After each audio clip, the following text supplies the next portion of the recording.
several ants crawled onto the hunter's hand.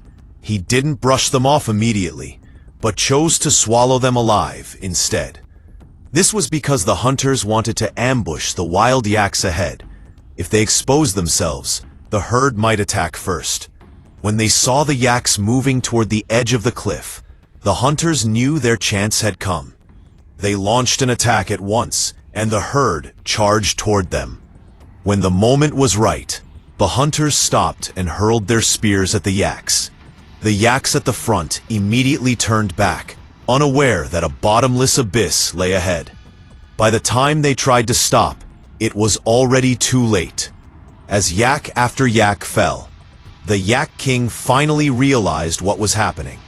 Enraged, it charged toward the hunters, determined to avenge the fallen Yak Princess. Faced with the ferocious Yak King, a young man on his first hunt, panicked and froze.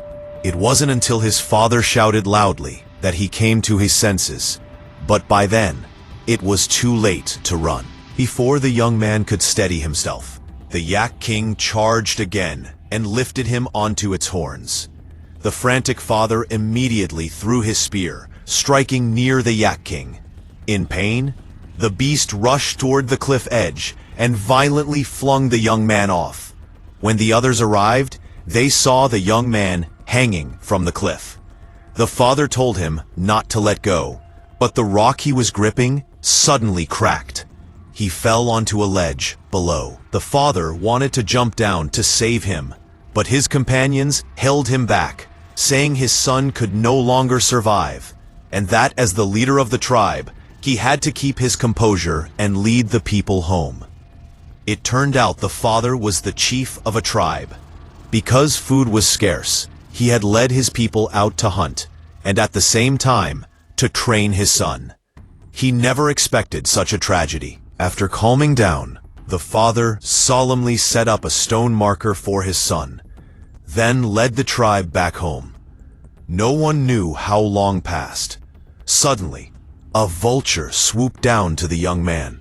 Just as it was about to peck at his body, the young man jolted awake. He grabbed the vulture by the neck and hurled it off the cliff. Helplessly, he called out for his father, but no one answered. He realized he could only rely on himself to get out. He carefully climbed downward, but slipped and injured his right hand. With no foothold left, his situation became even more desperate. To make matters worse, a heavy rain suddenly began to pour. Exhausted, the young man fell into complete despair. Watching the water below rise rapidly, he decided to gamble. At worst, he thought, he'd start over 18 years later. When he woke up, he found himself lying on the ground. His right leg was broken, and he couldn't move it. He stepped on some mineral-rich rock and noticed a strong smell. Then he wedged his right leg between two stones. Crack! The bone snapped back into place. He used branches to splint the leg and set off again. Soon, he noticed a pile of stones ahead. Upon closer inspection, he realized it was the stone marker his father had made for him.